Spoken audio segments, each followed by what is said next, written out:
Yo he sembrado árboles fuertes y frondosos en ti. Yo soy la sombra de esos árboles que no le vas a permitir a ustedes cultivar sus sueños.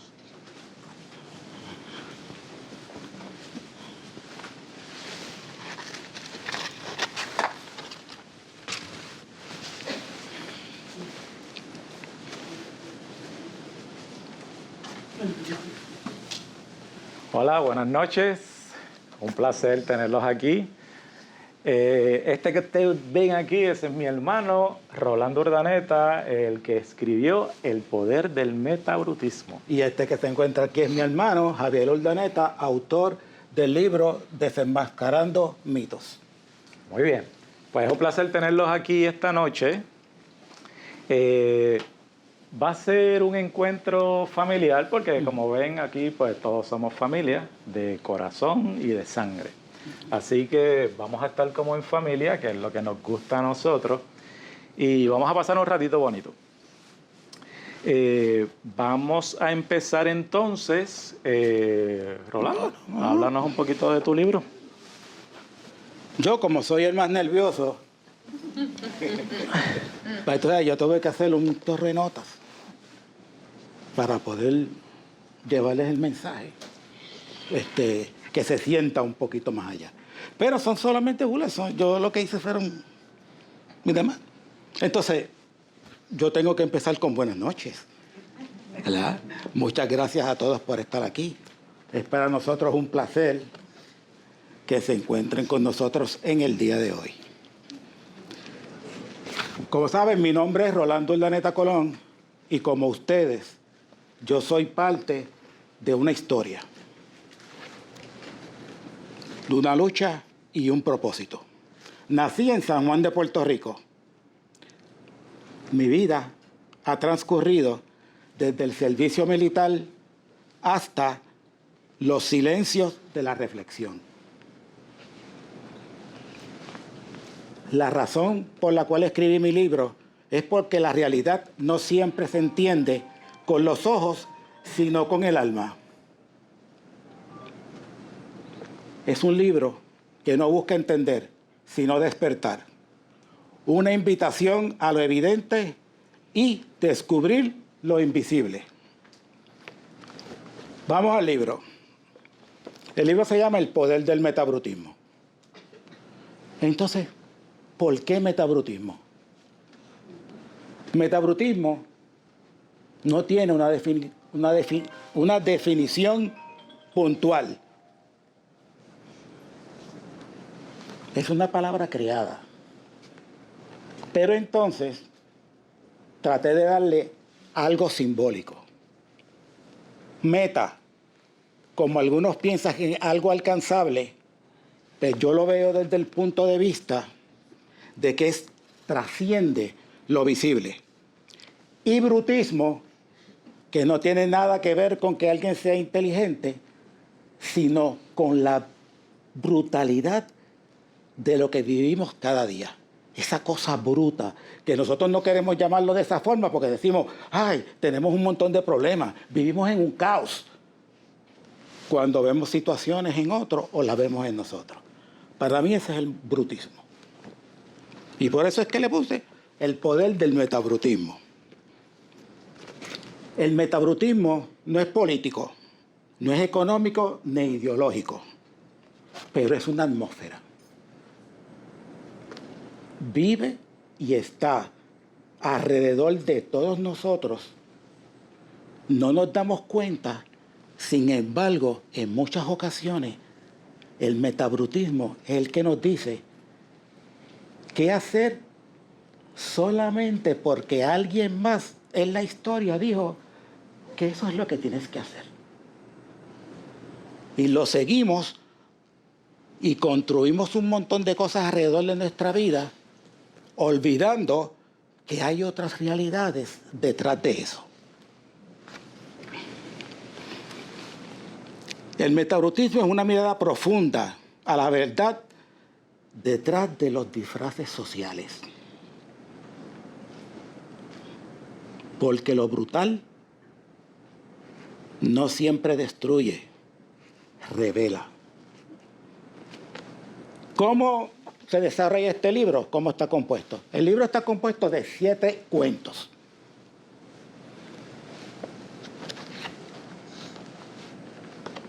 En los cuales se presentan personajes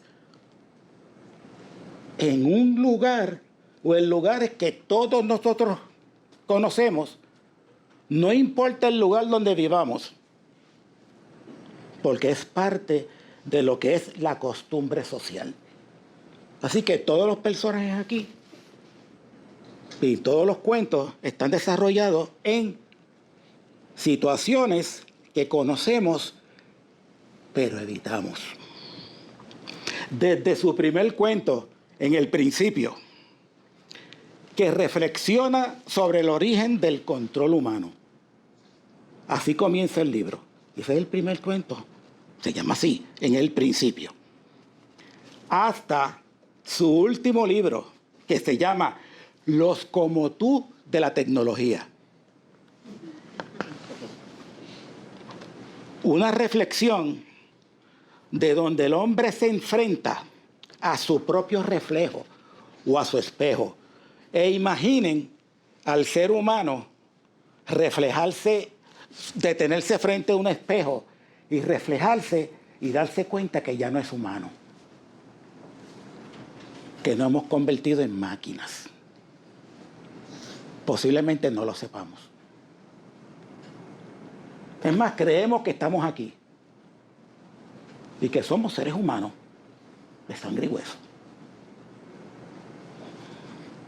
Pero a fin de cuentas, el libro es distópico. Presenta pasado, presente, futuro, quizás de una forma que habla mucho del caos. Pero ¿qué es lo importante del caos?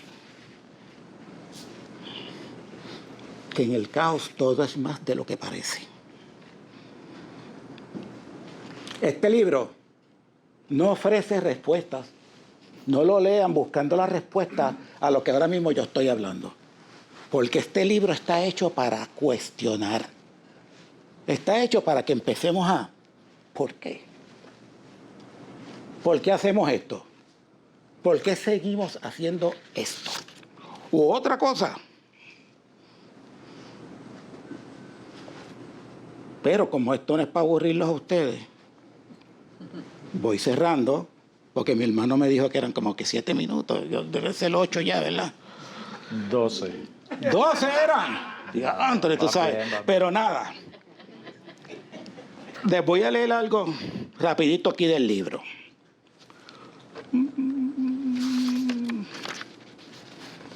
Dice así.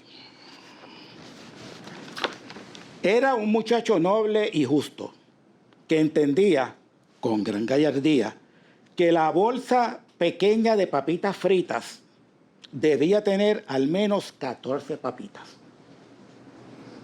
La mediana, unas 26, y la grande, no menos de 35, si se era honrado con el cliente. Entonces, ¿pero por qué tú decidiste leer esa parte? Porque cuando ustedes tengan la oportunidad de leer el libro, ese personaje se llama él. No tiene un nombre, no se llama Juan ni José, se llama él.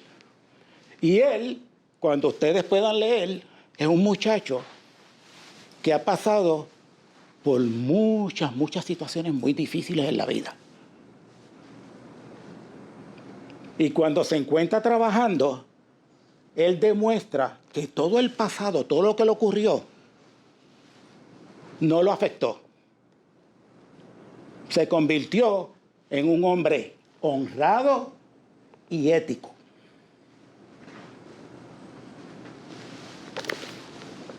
Cierro. Los invito a leer el libro, porque deben recordar algo bien importante que me da mucha fortaleza a mí desde hace muchos años. Para que el mal triunfe, solo se necesita que los hombres buenos no hagan nada.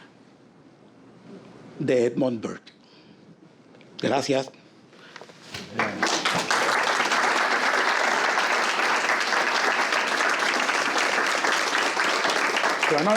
Suena nervioso. Eso estuvo excelente. Mientras yo escuchaba sobre el poder del metabrutismo, miré mis medias. Y yo dije, rayo, si mi esposa cuando yo salí no estaba en casa, si ella llega a ver eso, no me iba a dejar poner estas medias. Iba a decir, eso es puro metabrutismo. Mi amor. Bueno. Ya no estaba, entendemos. Se escondió. Y de hecho yo no me di cuenta que realmente es tan terrible. Bueno, buenas noches, yo soy Javier Urdaneta Colón, ya la mayoría de ustedes me conoce. Aquí me encanta porque aquí hay gente de casi todos los renglones de mi vida, ¿ok? Aquí hay gente de la escuela hola. Aquí hay gente de la escuela elemental, de la escuela intermedia superior, de mi vida profesional, de la familia de mi esposa, de mi familia. Esto es un encanto aquí, ¿ok? Así que yo les voy a hablar un poco sobre desenmascarando mitos, cultivando hábitos con propósito. El libro que yo escribí. Los que me conocen saben que yo pienso mucho en las cosas, critico muchas cosas, pero no me gusta quedarme en la crítica, sino que me encanta buscarle una solución a las cosas que critico. Y este libro no es diferente. Es un libro que se divide, como ven, desenmascarando mitos.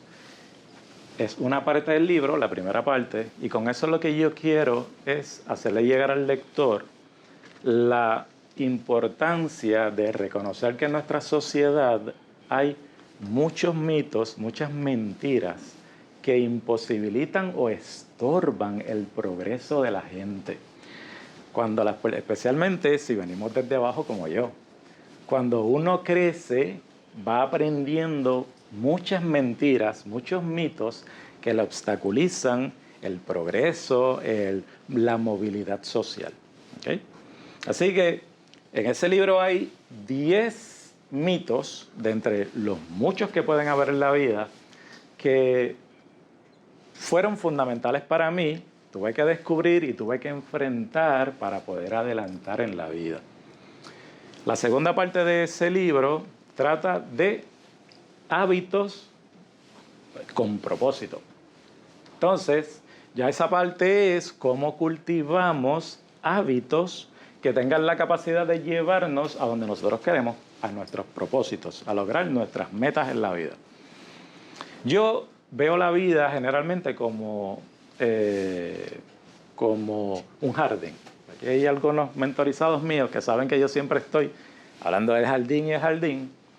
Y yo quiero que a través de este libro la gente pueda apreciar que si usted tiene un jardín lleno de árboles que fueron sembrados, como diría el metabrutismo, por nuestra sociedad, por nuestros familiares, por nuestra esposa, por nuestros hijos, cuando usted logre sus metas, se siente vacío, eso no es suyo.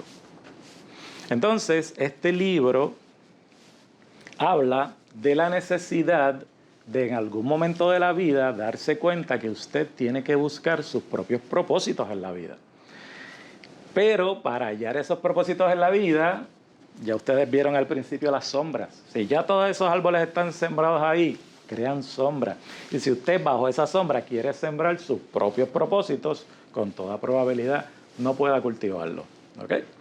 Así que hay que empezar a podar árboles, empezar a trabajar ese terreno, abonar, para poder tener las condiciones de que algo crezca, algo nuevo.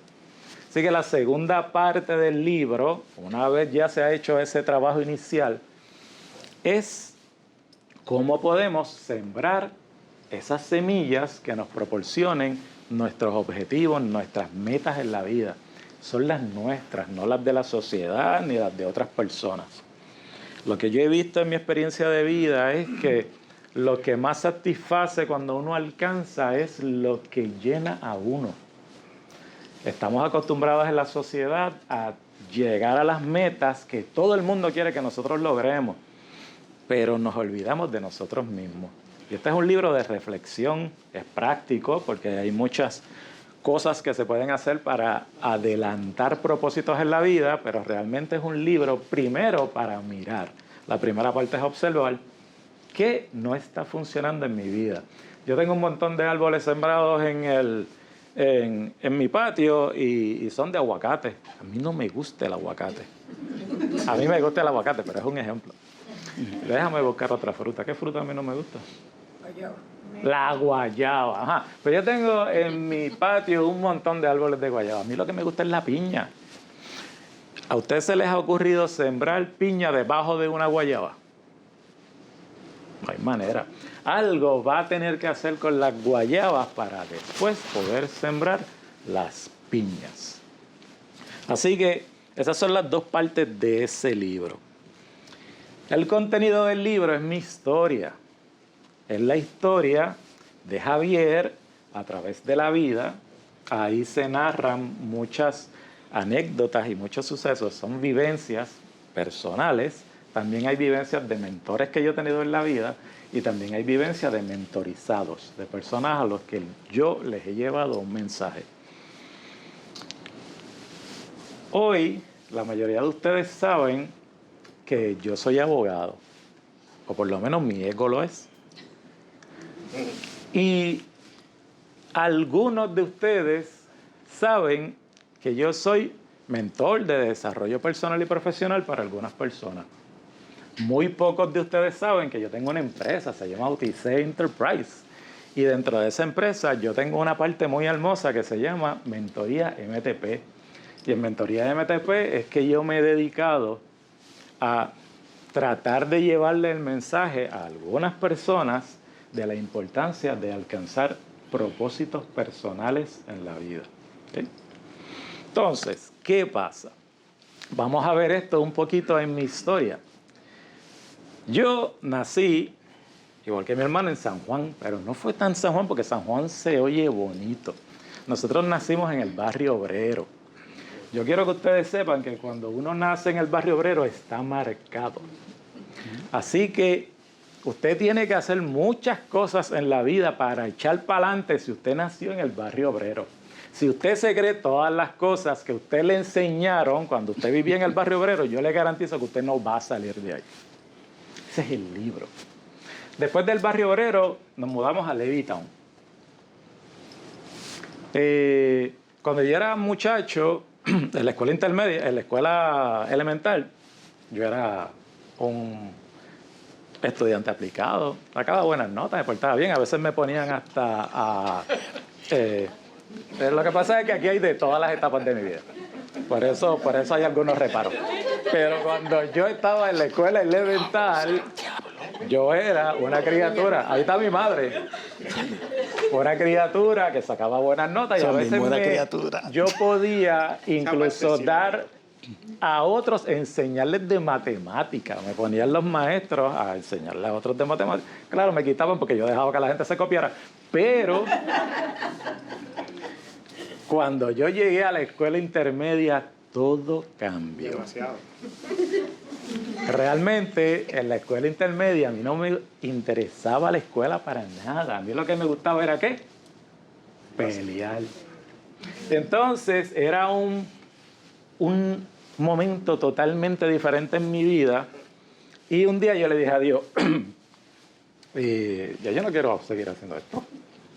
Esto está mal, es peligroso, estamos en Levittown, señores. Nosotros estábamos en una escuela donde la hicieron nueva y trajeron gente de diferentes escuelas a una sola escuela. Cuando usted hace eso, crea grupos. Y yo no pertenecía a ninguno de los tres, así que tenía que pelear con los tres todo el tiempo. Entonces, ¿qué pasa? Cuando yo tenía 14 años apareció un mentor en mi vida porque le dije a Dios, Dios siempre me escucha. Yo no soy muy religioso, quiero que lo sepan, pero tengo un vínculo con Dios muy grande y muy efectivo. Entonces le digo, mira Dios, yo no voy a seguir en esto, búscame otra cosa que hacer. Me puso un mentor. Desde los 14 años yo aprendí en mi vida a hacer las cosas diferentes. Algunos de mis amistades ven que yo he llevado mi vida de una manera igual que ellos, pero muy diferente a ellos en muchas ocasiones. Y está muy bueno con unos, pero está muy mal con otros porque todo el mundo quiere que tú lo acompañes a donde a ti no te conviene. ¿Okay? Entonces, hacer esa división cuando uno tiene 14 años, 15, 16, no es fácil.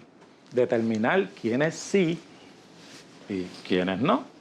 Entonces, fui aprendiendo cosas interesantes y ese mentor logró reenfocar mi vida. Cuando yo terminé mi escuela superior, volví a tener buenas notas. Pude entrar a la Universidad de Puerto Rico, estudié tecnología para la ingeniería industrial y me fui a trabajar en una farmacéutica. ¿Sí? Ya yo tenía 24 años y ya yo me sentía preparado para tomar, desde los 14 a los 24, 10 años que me tuvieron que aguantar. Y ya me sentía preparado para tomar decisiones en mi vida. Y un día me levanté. Yo trabajaba en Eli Lilly, ganaba muy bien y tenía 24 años. Y un día me levanté y le dije a Dios, Dios, yo no nací para esto. Yo no quiero pasar mi vida tomando muestras y viendo la producción de aquí. Y Dios me dijo, ¿tú no quieres estar ahí? Y me dijo, salte. Y me salí, renuncié. Para la mayoría de la gente a mi alrededor eso fue una locura. Porque ¿cómo que tú te estás ganando tanto dinero y tú vas a renunciar? Mi papá, que aunque no se quejaba de mí, me decía, mira a ver cómo tú pagas el carro, pues yo no te lo voy a pagar. Pero yo había aprendido desde los 14 años a gestionar muy bien mis finanzas. Sí, yo no hago cosas a lo loco. Si Dios me dice, y en el momento correcto me dice, muévete. Bueno, pues el asunto es que renuncié y empecé en el Tribunal Supremo de Puerto Rico. Lo cual para muchos también fue una locura, porque yo empecé en el tribunal como guardalmacén. Yo me ganaba $787 al mes. Eso es una fracción de lo que yo me ganaba en Eli Lilly. Y pues mucha gente me decía, Javier, pero tú te volviste loco. Bueno, esa locura me dio la oportunidad de estudiar, que era lo que yo quería hacer. Cuando yo renuncié, yo dije, deme la oportunidad de estudiar. Pues yo tenía 2 turnos y me dijeron, no, porque la producción está atrasada. Muchas veces lo escuché. A ellos se les olvidaba que el que llevaba el control de la producción era yo. Pero bueno, esa era la excusa hasta que un día dije, pues renuncio. En el Tribunal Supremo tuve la oportunidad de estudiar psicología, que es lo que me gustaba hacer en aquel momento. Y después estudié Derecho. Así que en la rama judicial fue que crecí. Cuando crecí me hice abogado en la rama judicial. Aquí hay muchas personas que me ayudaron a llegar a ser oficial jurídico. Y cuando fui oficial jurídico, un día le digo, Dios, esto está aburrido. Aquí no se litiga. A mí me gusta litigar. Y Dios me dijo, ¿a ti te gusta litigar? ¡Tácata! Y me envió para la policía de Puerto Rico. De 0 casos para litigar a 727 inmediatamente. ¿Okay? Pues el tipo siguió transcurriendo y después de un tiempo yo vuelvo y le digo, Dios, yo no nací para estar peleando todo el tiempo. Yo no puedo estar, que si aquel policía que se porta mal, que si la señora, que yo no nací para esto. Y me dice, ¿no te gusta? Y yo, no, ya no me gusta. Y Dios a los 40 años me dio la oportunidad de retirarme. Así que desde los 40 años yo quiero que ustedes sepan que yo hago lo que quiero hacer en mi vida. Y quiero que quede bien claro que cuando uno logra esto joven, se le olvida que la libertad tiene responsabilidades. Así que desde entonces he tenido que aprender responsabilidades por la libertad que Dios, que la vida me ha dado. Todas esas cosas son las que van a ver en mi libro, porque le sirve a otras personas, especialmente a las que vienen desde abajo como yo, para que vean que sí hay oportunidades de llegar a donde queremos en la vida. Claro, siempre dándose cuenta que hay que tener mucho cuidado con el ego, ¿verdad? Y con lo que somos nosotros, porque a veces queremos ser abogados, pero ¿para qué uno quiere ser abogado? Pues hay algunas personas que les gusta ser abogado. Hay algunos como yo que ese no es el propósito de su vida. Me hizo muy bien, obviamente, no digo que no, me hizo muy bien, me tumbó muchas canas y muchos pelos, pero me hizo muy bien en la vida. Así que vamos a ver en ese libro, no de la manera que le estoy contando esto, porque ustedes son más de la familia, pero lo que hay en ese libro es una recopilación de cómo yo fui aprendiendo cosas en la vida que me llevaron a alcanzar mis propios propósitos. ¿Okay? Así que los invito a ustedes hoy a reflexionar sobre esto. El tiempo pasa rápido, todos lo sabemos, ¿verdad? Yo recuerdo que hace unos añitos atrás yo tenía la edad de Dana. Dana, ¿qué edad tú tienes? 25 añitos. Ya yo tengo 56. Eso quiere decir que el tiempo ha pasado bien rápido. Todavía yo pienso que los 90 fueron ayer. ¿Sí? Entonces, la pregunta es, ¿cuándo vamos a comenzar a sembrar nuestras propias semillas en la vida? Ese es el llamado que hago en mi libro. ¿Cuándo vamos a dejar de vivir en automático? Porque lo que nos hemos acostumbrado en la vida es a vivir en automático. Y es bien chévere, quizás sea lo más cómodo, pero cuando llegamos al final del camino nos damos cuenta de que esto está aburrido, yo no nací para esto, o no me atrae. ¿Okay? Así que el libro fundamentalmente es una manera práctica de moverse del punto A al punto B. Y como yo sé que mi hermano me está tomando el tiempo, yo voy a leer. Sí, hola. ¿Cuánto lleva, Rolando? Ya se pasó por 7 minutos. Yo voy a leer un pequeño pasaje aquí de mi libro que se llama... ¿Ah? Perdón. 56 se notan. El amor propio como base del cambio. Y dice aquí, aprender a amarte es el pilar que sostiene todo lo demás. Porque solo desde un amor profundo hacia ti mismo podrás amar y valorar a los demás. Esto significa dar más de lo que recibes. Vivir en el mundo real, vivir más en el mundo real que en las distracciones de la televisión o las redes sociales. Y aprender a protegerte de la sobrecarga informativa que solo genera angustia por lo que no puedes cambiar. Estamos acostumbrados a estar viendo el televisor y las noticias todo el día y no nos damos cuenta que lo único que estamos es llenándonos de información y abrumándonos por cosas que no podemos cambiar. Sin embargo, el tiempo que pasamos haciendo eso es tiempo que dejamos de hacer las cosas que sí podemos hacer.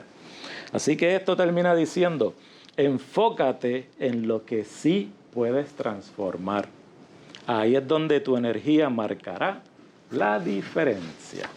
Muchas gracias.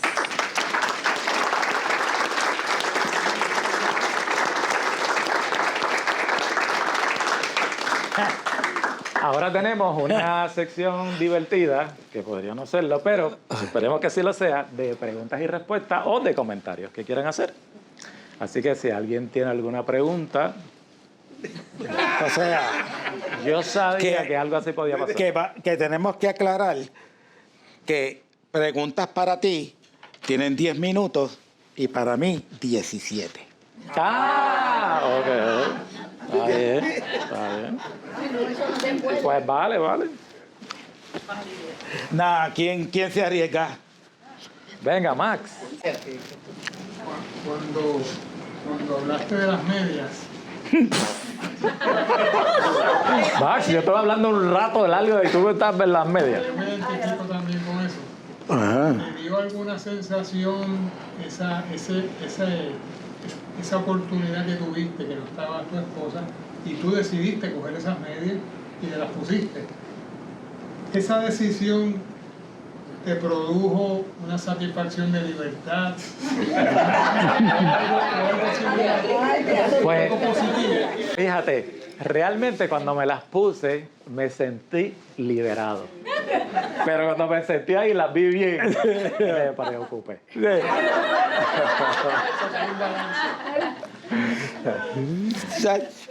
Venga, Rey. Sí, yo tengo una pregunta para los dos en realidad, porque creo que es un tema que quizá está ahí en los dos libros, por lo que me gusta. Y es si personas como yo, que también tengo 56 años, digamos exactamente en ese sentido. Si para una persona como mí es demasiado tarde. Que si es demasiado tarde para... Aplicar. No, definitivamente no.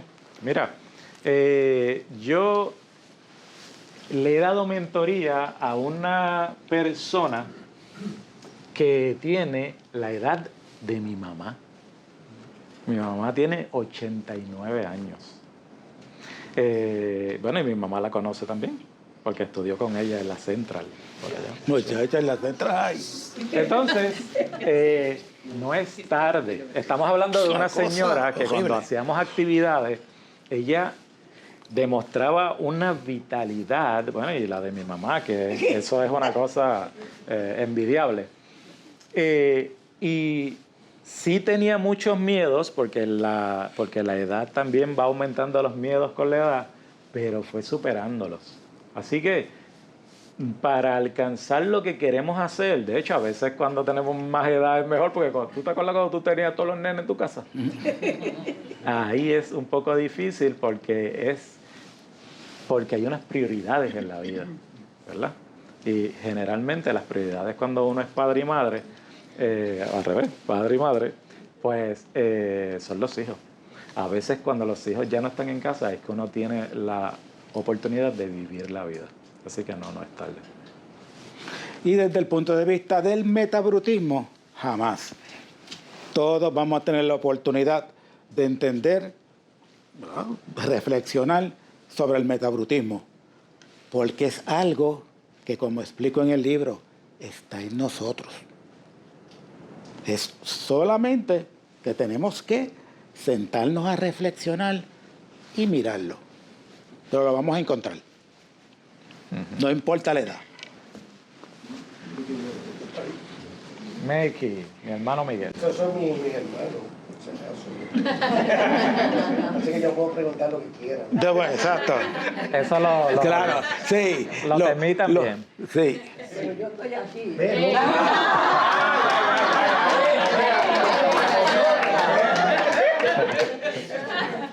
A mí me estuvo bien interesante el uso, mencionaste el uso de un personaje llamado él, pero también hay un personaje llamado aquel, hay un personaje llamado el otro. ¿Te acuerdas? Me estuvo bien interesante. El cuento como tal, todos los personajes, excepto unos bien claves y bien cortos, pero bien importantes, todos tienen nombres así. Él, ella, aquel, este, otro. Y eso me dio una oportunidad de algo bien importante. Nadie puede escapar de mi libro. Todos están ahí. Si le pongo Juan, alguien dice, "Oh, Juan es otro". Si le pongo, ¿verdad?, otro nombre, dice, pero cuando tú lees y tú dices, este personaje es igualito a aquel, me parece a aquel, o será él, o es aquella. Y yo digo, no, el otro. Y entonces ten en cuenta que ahí también está otro. Hay otra parte que habla del feudo. Feudo, eso uno piensa en la época del feudalismo y todas esas cosas. Sí. Sin embargo, otro cuento que no es el mismo, habla entonces de los torres. Pero uno hace esta mente, ¿verdad? Que uno dice, qué interesante que habla del feudo en un lado y en otro lado estas torres que parecen las torres de la época feudal. ¿Qué me puedes comentar de esa analogía entre esos dos Ok, cuentos? pues no tiene relación. Aunque no hay ningún cuento que no esté interconectado. Todos son diferentes. Todos ocurren en diferentes tiempos. Todos incluyen historia, cosas ciertas, otras ficticias, mitología, filosofía, pero cuando te refieres a Los Torres, es una historia bastante moderna. Y cuando habla de Los Torres, aunque se refiere a una torre que está allí, realmente no se refiere a la torre como tal, es a Los Torres. Pero te explica el libro, es que son los Torres, pero también los Rodríguez, también los Pérez. Pero a mí se me ocurrió decir, pues yo voy a llamarle Los Torres de José Luis. Es una historia, es como todo, bueno, le digo, yo las hice para que las personas realmente puedan leer y decir, wow, esto ocurrió. Esto se pasa de realidad a una fantasía o a un futuro que no queremos ver. Ahora, feudalismo. Y claro, se trata de la historia de un estudiante que su asignación era, ¿qué es un feudo? Y entonces hoy, ¿qué es un feudo?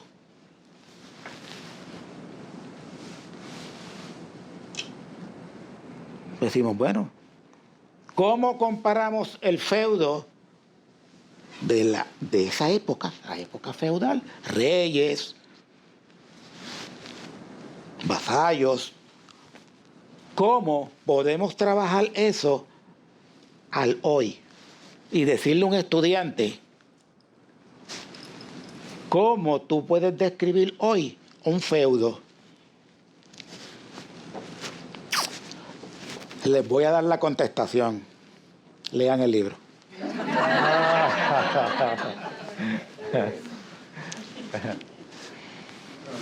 a complicar un poquito. Sí, es peligroso. El mayor. Que conste, ¿verdad? Somos 5 hermanos y demás. Y entonces, Javier estudió psicología, pero yo tengo un minor en psicología también. O sea, yo tuve que, ¿entiendes? Para poder comprender, ¿entiendes? A veces nos gusta eso. Sí, Estaban obligados a estudiar. sí. Ahí está. Pero eso no es parte del metabolismo, es parte del mentalismo. Ah, ok. Anyway, yo, un consejo, no lean los 2 libros a la vez como yo, que empecé a leer los 2 libros y sí, creé algo complicado en mi mente. Obviamente, es interesante cómo mi hermano establecen unas conexiones que de principio, cuando empezó a escribir, yo dije, ¿dónde es que ellos empatan esto? De hecho, todo el movimiento ha sido como de gemelos, hacer algo a la misma vez, crear libros a la misma vez, no a la misma vez, pero realmente contemporáneamente escribir y hacer este tipo de cosas. Lo interesante es dónde empata, dónde los 2 razonamientos que aparecen en títulos distintos, de momento uno me empezó el poder del metaautismo, que empezó a dividir las palabras, después me explicaron que no, de meta a autismo, yo digo son los brutos más brutos. No, otra cosa. Y en la parte de Javier, como fue de la policía, yo dije, aquí hay crimen, aquí hay, se mataron 3 o 4, aquí vienen a hablar de ¿cómo se llama? El negro tanco, de cosas así. Resulta que no, es un poquito más, ¿verdad? No. Pero lo interesante del caso es que un libro pasa al otro porque logras entender que uno es el concepto, si mi grupo me dice, uno es el concepto y el otro es la ejecutoria. ¿Cierto o falso? Vas por un camino, pero fíjate, para que podamos encontrarnos un poco en ese punto. El poder del metabrutismo, su concepto, comenzó en el año 2013. Y yo estuve 10 años luchando con MOA para soltar lo que dice ahí. 10 años. Javier le empezó a escribir el libro de él, yo creo que un poco después. Sí, no sé. No, realmente yo ni me acuerdo. No, porque Javier le escribe más. Pues Sí, entonces, yo tengo de hecho 7 libros y yo he publicado ya 2. Hay uno que sale, los molestaré el año que viene. Pero realmente no recuerdo cuándo, pero yo creo que fue como en el 22 o 23 que lo escribí. Así que la conexión, cuando ocurren esos 2 libros, o lo que tú quieres tratar de llegar, que es cierto, pero no fue planificado. Nunca nos sentamos, vos, Javier está aquí, tú estás escribiendo esto. Lo que sucedió fue que los 2 tenemos el mismo editor. Eso debe hacer. Y eso es parte de eso. Bueno. Sin embargo, si tú no logras dominar el metabrutismo, no trates de coger mentorías con Javier.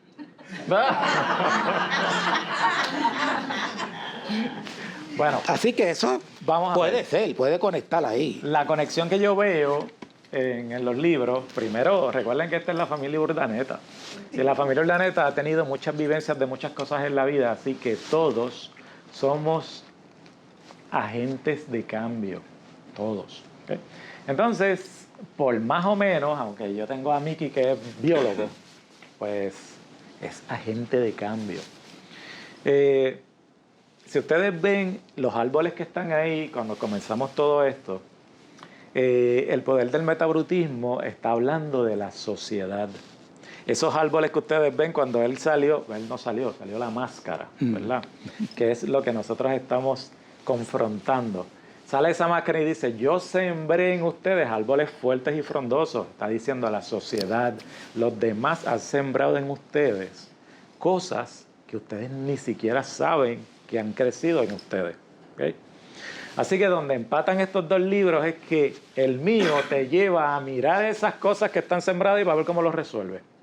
¿Okay? Así que ese es el vínculo de los 2.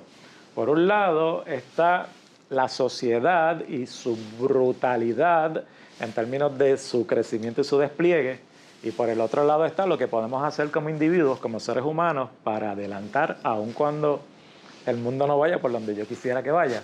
Pero ¿cómo yo adelanto aun cuando yo sé que las cosas en la vida no son fáciles, sencillas ni muy manejables? ¿Qué hago para lograrlo? Ahí es que yo entiendo que cuadran. Es muy difícil contestarle al hermano mayor. Sí. Eso es muy difícil. Bueno, imagínate, yo le llamaba Mapa. Ese es el nombre que yo le tenía a él, Mapa. Porque yo negociaba con él entre mamá y papá y le decía Mapa porque era el único que me daba en los biberones. Pero con azúcar, pero mortal. ¿Entiendes? Entonces, ya ahí era que yo negociaba. Pero, tiene una pregunta. ¿Cómo les fue a ustedes? ¿Cómo fue la experiencia de hacer esto juntos, en conjunto, ayudarse uno al otro? ¿Cómo fue la experiencia? Ya no voy a contestar. No. Mira, no puedes preguntar cómo me va con mi esposa. Tú sabes. Puede ser que sea menos complicado, ¿entiendes? Porque, ¿sabes? Trabajar con hay un secreto que él no dijo. A fin de cuentas es mi socio. No en los libros, en otras cosas. Él es socio mío.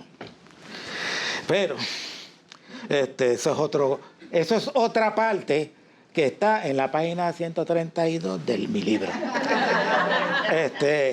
Pero fíjate que nuestro mentor nos ayudó, el editor, ¿verdad? El editor nos ayudó a trabajar un poco con eso, y él era como el coach en el medio. Mira, pero tú tienes esto, tú haz esto. Entonces después me escribía a mí y me decía, pero es que Javier dice tal cosa, ¿entiendes? Entonces le decía a Javier, que Rolando está diciendo otra cosa. Hasta que llegamos a un happy medium. Pero nada en general, porque así fue bastante rápido. Fue bastante rápido. Si lo miran, nosotros, por lo menos mi libro, igual que el de él, son recientes. Lo publicamos el mismo día. Los publicamos también el mismo día. Coral de mi corazón. Mira. Trabajar con Rolando es un delicioso dolor de cabeza. Entonces, pues como yo soy masoquista, lo único que yo hago con Rolando no es hacer libros. Nosotros también promovemos otras cosas en la vida y como él dice, somos socios en otras cosas también.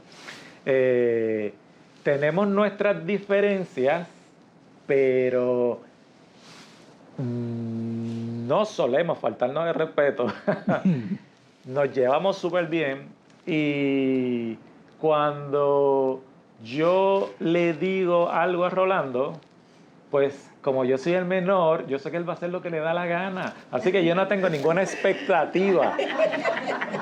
La única cosa que yo pude hacer para darle a Rolando una órbita fue encontrar un editor en común.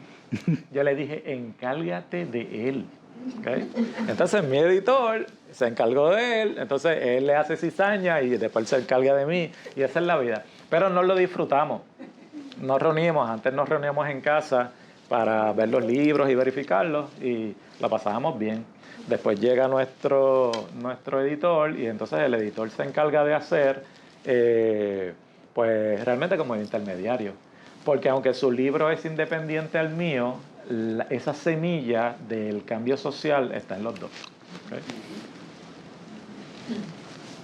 Como le hice una pregunta a Rolando, tengo una sola pregunta. No es necesario, pero puedo.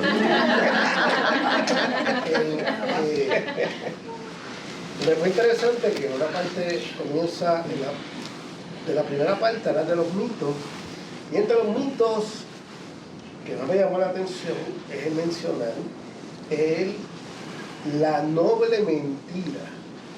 La noble mentira. Pero me gustaría que intentaras entrelazar esa parte con que comienzas en los mitos con la noble mentira, con lo que en la segunda parte mencionas como la falacia de no se puede. Bueno, la noble mentira es sencilla, es esa de hace mucho tiempo que repetimos una mentira muchas veces y la gente termina pensando que es cierto. ¿Okay? Entonces, la segunda parte de este libro, y creo que es el final, ¿verdad? De las partes finales de los hábitos, es que nosotros, desde pequeños, mi madre puede ser el testigo, ¿verdad? Y yo sé que eso lo hemos vivido todos. Desde pequeños a nosotros nos enseñan a tenerle miedo a la vida. ¿Okay? A veces, ya mi mamá tiene sus añitos, yo tengo los míos, y todavía mami me dice, ten cuidado. Y cuando mami me dice ten cuidado, ella sabe que yo la miro. Entonces, lo que pasa es que cuando ella dice ten cuidado, ella me está protegiendo. Esa es su intención, protegerme. Pero imaginen que cuando yo corría bicicleta con Rey y mami estuviera poniéndome las rueditas y encima de mí todo el día, cuidado, cuidado, yo hubiera aprendido a correr bicicleta. Patines. Lo cierto es que para aprender a correr patines, mami tiene que echarse para atrás y yo me tengo que caer. Y cuando me caiga, me tengo que levantar si quiero seguir corriendo patines, hasta que domino los patines. Y esa es la vida. Entonces, esa última de los mitos dice, no puedes.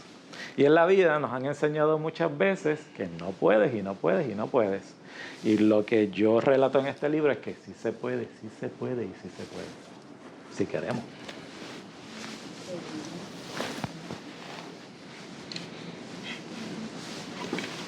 Veo. Javier, mi tocayo, como tú llegaste al final, puedes hacerme una pregunta. Sí. Pero no sientan miedo, ya nos vamos. Ya. Ok, no hay pregunta. Oh. Para Rolando, ¿qué fue, si nos puede describir, la parte más retante de hacer tu primer libro?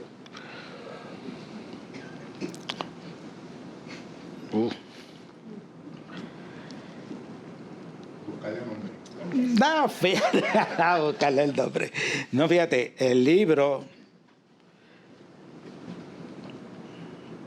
posiblemente la carga emocional.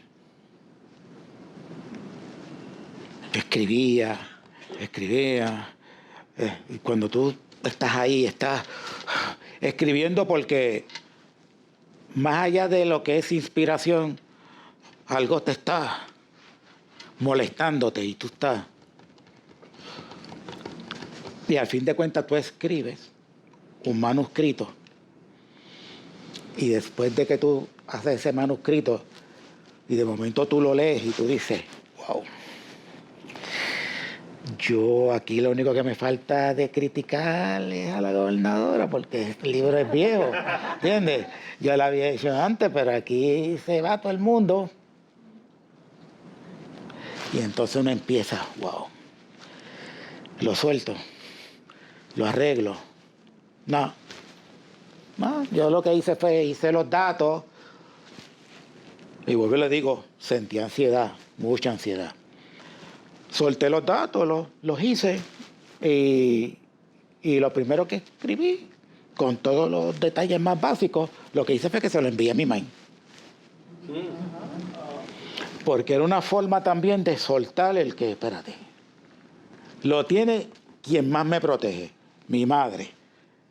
Ahora lo tiene allá y es como dice uno, suéltale las cargas a papá Dios. Entonces solté un poco y después de eso pude empezar cuento por cuento a decir, aquí no dejo a nadie fuera. ¿Entiendes? Pero eso fue lo más pesado, al principio, toda esa carga. Mi hermano ha sido diplomático contigo. ¿Tú quieres abundar, Javier? La parte más difícil de Rolando fui yo. Bueno. Fui yo. Y tengo que admitirlo. Cuando Rolando me entrega el libro por primera vez y me dice, ese es el libro, me pongo a leerlo yo, Rolando, ¿y qué es lo que tú quieres decir ahí? Rolando, ¿y qué es lo que tú quieres decir ahí? Y él se le empezaban a parar los pelos. Yo pasé por esto, este no es mi primer libro, es su primer libro.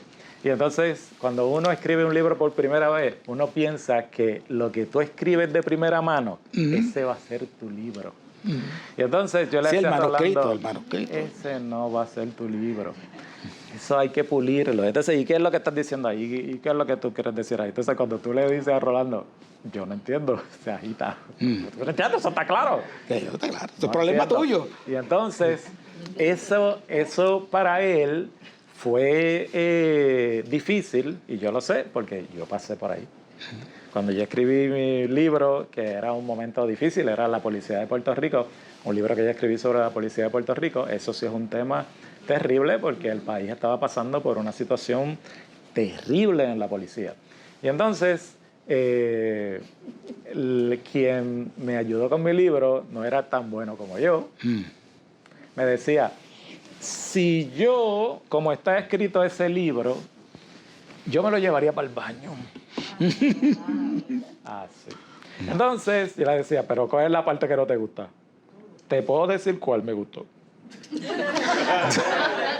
Entonces eso es crear y recrear y entonces y tú molestarte porque tú te molestas. ¿Cómo? Si yo estuve meses escribiendo eso. ¿Cómo me vas a decir que eso no tiene sentido?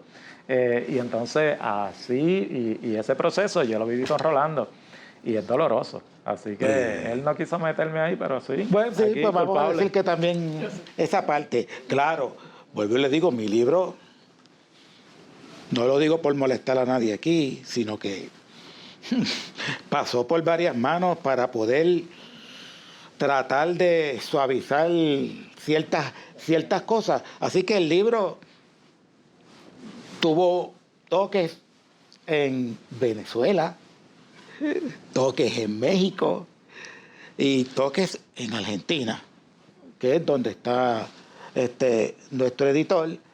Y en Puerto Rico, gracias a Dios, la doctora Aida, que leyó mi libro, ella sí es una persona, ¿verdad?, conocedora de este ambiente, que me dijo, mira, Rolando, tú estás retando en este libro hasta lo que es la literatura regular, ¿verdad? Lo que las personas esperan de lo que es la literatura, de que, escribiste una novela, tiene estas fases y demás. Yo dije, mi novela tiene 7 cuentos y lo van a tener que trabajar de esa forma. Entonces ella me dijo, qué bueno que lo hiciste. Yo te voy a hacer el prólogo. Porque qué bueno. Porque si estás hablando del metabrutismo y tú te quieres liberar de cosas, una de las cosas que tú tienes que liberarte es del reto que alguien te diga a ti que para yo escribir un libro tengo que sentarme, cruzar las piernas, beber vino y ponerlo todo en una forma fina y exquisita. No, porque nosotros vivimos en una sociedad que tiene problemas. Es metabrutismo y es brutismo. Estamos viviendo en una sociedad que tiene una carga social difícil. Y si no despertamos, yo siempre digo, cuando estoy hablando así con mi hermano, le digo, estamos en una sociedad, todos montados en una nave que va a gran velocidad, todos dormidos y no tiene piloto. Está terrible. Por eso yo no duermo bien. Pero Me gustaría felicitarlo. Me encantó la presentación, me la he disfrutado de arriba abajo, de verdad. Cuando empezaste, yo vi a mi nieto, porque es una persona como tú. ¿Ves? Te quiero tutear, aunque es la primera vez, la conozco. Mi nombre es Nereida, soy trabajadora social, jubilosa. Y uno de los aspectos que siempre a mí me preocupó era cuando tenía unos padres de frente decirle a un estudiante, porque trabajé en el escenario escolar, es que él no sirve para eso. Y tal vez es uno de los mitos, ¿verdad? Ajá. Que podemos servir para mucho y tal vez no sabe cuánto. Y cuando en estos días mi hijo es, mi nieto, perdón, es que lo siento hijo, toma la decisión de estudiar artes gráficas y yo encontré, me proyecté, ¿verdad?, en la presentación muy bonita que han hecho y de momento me dice, abuelita, voy a reclasificarme. Y entonces cuando hizo así yo hice, ajá, dime. Y cuando me dice que va a hacer ingeniería, y yo siempre lo vi así. No se lo dije porque precisamente a mí me gusta que él tome la decisión. Y una de las cosas que aquí pues le voy a pedir también ayuda, voy a empezar por cuál de los dos, metabrutismo. Muy bien. Ya estoy deseosa de leerlo. Pues quiero que Ayudar a sepas. muchos jóvenes, ¿sabes? Gracias. Y a nosotros también nos gustan jóvenes. Quiero que sepas que es un placer que me tutees, porque ya tú eres parte de la familia. Sí, hoy te conozco por primera vez, pero estás de compañera de una de las personas más importantes en mi vida, que está sentada ahí al lado de ti. Así que Me puedes tutear. Yo te voy a tutear también. Después que lo adoptó. Esa es, para que sepan, ese es mi padre adoptivo del área este. Yo tengo un padre adoptivo en cada punto cardinal y él es el del este. ¿Alguien más? Que están nerviosos. Para allá. William. No podía quedarme. Primero agradecerles la presentación, una excelente presentación, muy buena. Rolando, mencionaste que estuviste desde el 2013 al 2020, conociéndote como te conozco. Sé que hablas crudo y fuerte. Habiendo tenido eso, ¿cómo describes ese crecimiento en esos 10 años entre los que hiciste el libro y lograste terminar el producto final?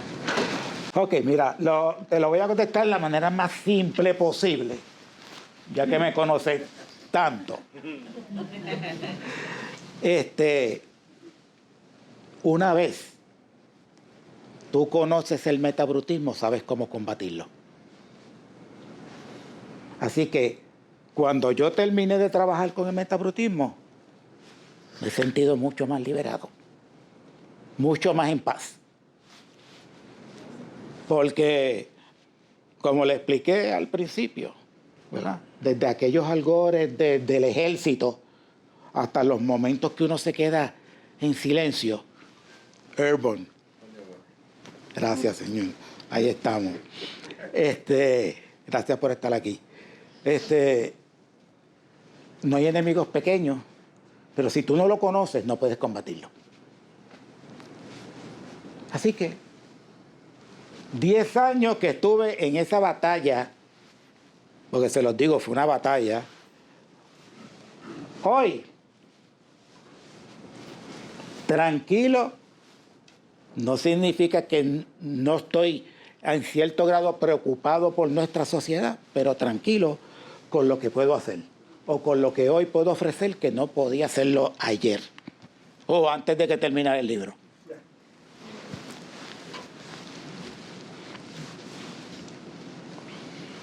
Muy bien. Bueno, Todos los hermanos de nosotros preguntaron. Me preocupa, ¿tú entiendes? Para salir de esto, ¿tú entiendes? No, pero esta le está tranquilo. Yo estoy analizando. Bueno, ¿ves? Está analizando. Cosa de sorpresa. Cosas que yo sé que Javier es tranquilo, son pequeños, pero no te peleaba en la escuela. Yo empecé a leer, ¿qué es esto? ¿Tú eres bien? Después mi hija me dice, papi, me acuerdo cuando la foto de tirar el piso a pelear, cuando yo, ¿verdad? Tranquila, esa foto, está por ahí. Cuando no quería algo, no le cedían algo, que se tira al piso. No quiero tal cosa, no, al piso. Sí, pero no es el piso. Es el piso y empezar a dar vueltas hasta llegar a la calle, desde la marquesina de la casa. Dando. Lo de la fiesta del cumpleaños. La fiesta del cumpleaños. Eso no lo puso al principio, la fiesta del cumpleaños aquella. Son muchas historias. Mire, nosotros estudiamos todos psicología, yo creo que todos. Todos. Yo estudié psicología, mi hermano mayor. Yo le dije a mi papá, yo estudié psicología, yo creo. Aprendemos muchas cosas de los libros. Yo estaba escribiendo un libro y lo copié. Porque no es tan fácil hacer un libro, los libros son diferentes, son de fe. Pero entonces, bueno, que yo siempre estaba en medio de otras cosas, pero yo escucho a mi hermano, yo estoy. Tranquilo. Claro. Las cosas que estoy haciendo, porque, como dice, nosotros vivimos de un sitio difícil. La gente nos rechazaba porque los barrioveros son delincuentes, las cosas. La gente decía muchas cosas que ellos no van a decir. Ustedes lo saben. Pues entonces, qué alegría que mi hermano está creciendo en esas cosas, mi hermano está haciendo otras cosas. Pues yo estoy en otra ¿verdad? En un aspecto diferente, yo soy copastor de una iglesia. Y entonces, pues, que estoy, no escapado, pero el pastor me está llevando ahora y yo voy ahorita. Son cosas que uno va aprendiendo, va creciendo. Qué bueno que yo estaba haciendo estos libros para que la gente a los ojos, porque me a los ojos a mí, usted no lo crea. Estos libros le abren los ojos a todo el mundo. Si usted no da el concepto de lo que está pasando en Puerto Rico, usted está viendo otro planeta. Pues yo me enfoco, yo cuando leo la historia voy por la de José Luis, en el de Javier, todavía empezando un poquito a poco, como dice Jolán, Vitito, 1 a 1, para no confundirme, sino no se me complique la vida. Voy por el de, ¿verdad? El de los Torres. Voy por ahí leyendo y me he ubicado en cosas. Esto puedo ser yo. Y no me he dado cuenta. Eso del rico y el pobre, ¿verdad? Del otro y todas esas cosas, dices, yo puedo estar ahí. Y bueno, le invito a cada uno, analícelo, cómprelo, evalúe, no para que lo tenga puesto, ¿verdad? En un sitio, sino léalo y entienda, ¿me va a ayudar? Claro que le va a ayudar. Él tiene varios libros, él sabe, nosotros trabajamos, los 3 trabajamos en la policía. Y después en la policía, estaba en la policía. Eso no lo sabían, pero yo fui a la policía, trabajaba en la policía, estaba en la policía, fui investigador en diferentes divisiones. Son cosas que nos hacen común como hermanos, ¿verdad? Somos 5 hermanos, estamos luchando cada uno, se está cayendo el pelo, a todos se cayó el pelo. Tenemos afro, sí, nosotros tenemos afro. Nosotros tenemos muchos afro, nos confundían con el Jackson 5. Con afro ya no tenemos el perito. Son experiencias. Camino que yo me afecta. Pero yo me alegro de estar aquí, ¿verdad? Porque dije, esto es para mí importante. Aparte que tengo un grupo en la iglesia, pero mi familia es importante, es prioritario en unas cosas. Y que entiende esto y dice, tienes razón, yo voy a mi familia, allá está otro, el pastor está ahí, no puedo estar aquí. Y no afecta. Qué bueno, lo felicito, porque me ayuda a mi hija, ella está escuchando, me está preguntando unas cosas a ella, bueno, pregúntale a ellos. Porque se me pregunta sobre los libros, y yo cuando lo tenga, vas a entender lo que yo estoy diciendo, te comento en el camino, cosas. Para que entiendas, lo importante es leer. Mire, otra cosa tan importante, ya no sé qué leer, la gente no quiere leer. No, hay que leer. Un libro, léalo, un libro, lea. La gente quiere ver televisión, más televisión, no quiere leer. Y estamos, realmente lo que dice Rolando, estamos en una nave, soy sincero, estamos en una nave sin piloto. Y tengo que estar preparado, ¿qué hacer? Tirarlo en paracaídas, ¿qué vamos a hacer? ¿Cuál es la emergencia? ¿Qué vamos a hacer? Airborne. Así que, qué bueno que estamos. No te apures, que ya yo salí mi pasaje. Muy bien. Bueno, Muchas gracias. ¿Puedo decir algo? Ahora. mira, ¿Tiene que ver con las medias? Beatriz, los presentes tienen familia. Nada, primero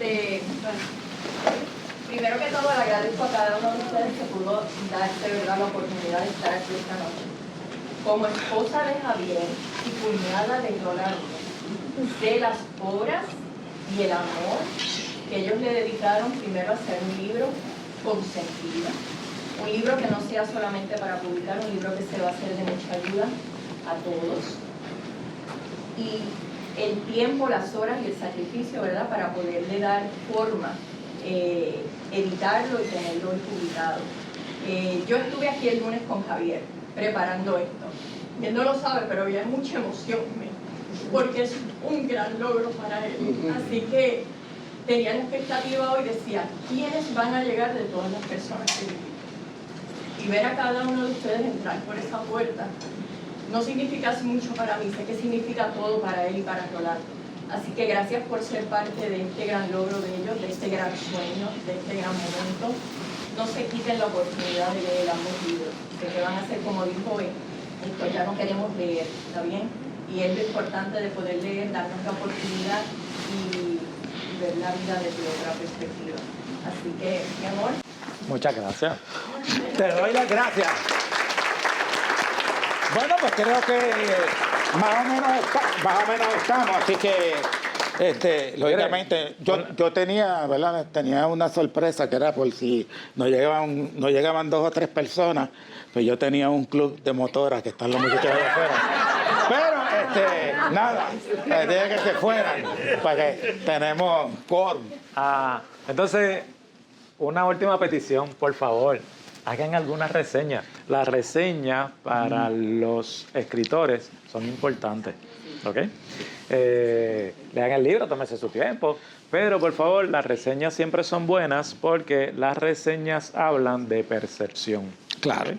Así que no es que vayan a poner cosas bonitas de mi libro, eso no es lo importante. Lo importante es, si lo quieren hacer está bien, pero es la reseña. Eso habla mucho y nos ayuda a progresar en la escritura. O como me dijo alguien, pero es que ese primer cuento tuyo del libro, como que le pone a uno la mente. Y yo sí. El primer cuento de mi libro es un programa de desintoxicación. Si usted logra pasar el primer cuento del libro, pues el segundo, el tercero, el cuarto, pues puede ir trabajando. Si usted no pasa el primer cuento, regrese. Regrese, porque eso es como estar en lugar crea y volver para atrás, ¿entiendes? Tiene que graduarse en el primero. Muchas gracias, un placer tenerlos aquí. Afuera, no sé si quedan, pero hay unos refrigerios. Yo vi gente allí antes de entrar ahí, así que no sé si quedan, pero... Si no lo saben, aparecemos gracias señor José Irizarry. Pues estamos también todos en radio. Porque si no lo sabían, ¿tú entiendes? En Noti1 los sábados a las 2 de la tarde, ¿verdad? Aunque es Héroes de Puerto Rico, porque habemos un par de veteranos con problemas ahí, pero es veteranos y familiares, ¿verdad? Así que por eso es que yo Airborne. Así que... decirle algo, porque darle las gracias por la oportunidad de invitarme, ¿verdad? Porque para mí es un momento bien especial, porque también como escritor sé lo que esto significa. Iron Man. Entonces, pero quiero decirle que la experiencia de conocerlos todos ustedes y la familia, cuando yo entiendo el libro, la pregunta sería, es que yo me siento tan cómodo, porque aunque es un metavolutismo, pero también podemos ser, y esta familia representa un metavolutismo de felicidad. Correcto. De amor, de paz, y tenemos futuro. Todos son VIP. Veteranos que inspiran progreso. Gracias. Gracias.